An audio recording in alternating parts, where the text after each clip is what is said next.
L'offensive ukrainienne à Kharkiv est une initiative ambitieuse, probablement destinée à envelopper Izium et à piéger les forces russes déployées dans le secteur.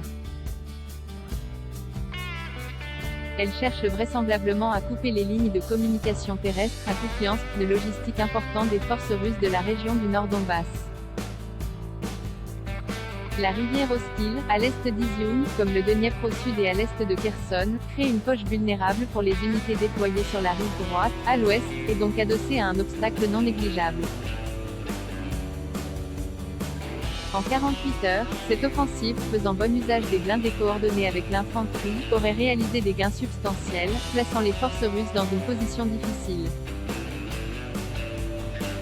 Les forces russes de moindre qualité semblent avoir été éparpillées sur le front, et non préparées à encaisser un tel choc, notamment les Rokbardiars, la garde nationale de la Fédération de Russie. Elles ont probablement été prises par surprise.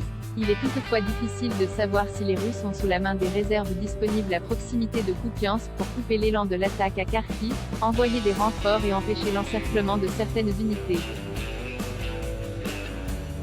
Quoi qu'il en soit, le fait que les Russes aient été obligés de confier pareil secteur du front à des Rokbardiars, des miliciens qui connaissent les rudiments du métier du fantassin, mais qui sont incapables de mener un combat interarmes avec des éléments intégrés de blindés, d'artillerie, du génie et de l'aviation, suggère que l'armée russe manque cruellement d'unités de qualité et surtout bien entraînées.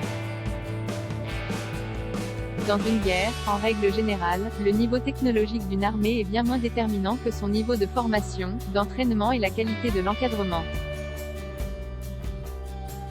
On peut ainsi voir des unités russes de volontaires mal entraînées, mal organisées dans le 3e corps d'armée, qui sont paradoxalement dotés des chars les plus modernes de l'arsenal russe. À cette dépendance à l'égard d'unités de moindre qualité s'ajoute la difficulté à effectuer une rotation des unités sur le front, et à retenir le personnel expérimenté en fin de contrat, souvent de 6 mois. Ainsi, on peut estimer que l'état-major russe a désormais donné la priorité au front sud Kherson et Zaporizhia, et que c'est là que s'y déploient ses meilleures troupes. Avec les conséquences que l'on peut imaginer sur les autres secteurs. Les Ukrainiens souffrent sans doute de problèmes équivalents. Un récent reportage du Washington Post sur les blessés ukrainiens de l'offensive de Kherson exposait d'ailleurs crûment les lacunes ukrainiennes, mais il semble dernièrement démontrer une capacité à trouver des solutions plus efficaces. Kiev fait preuve de plus de souplesse et d'imagination, et exploite habilement des faiblesses repérées chez les Russes. Cependant, malgré le succès de ces percées ukrainiennes au sud de Kharkiv, l'affaire est loin d'être pliée, les Russes continuant à disposer de moyens importants leur permettant de geler le front.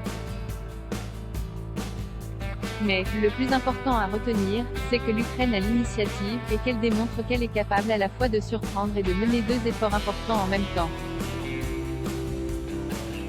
À lire aussi, du même auteur abonné Les désarrois du bon élève allemand abonné contre-offensive à Kherson, les Ukrainiens gardent l'initiative crise énergétique, l'hiver vient.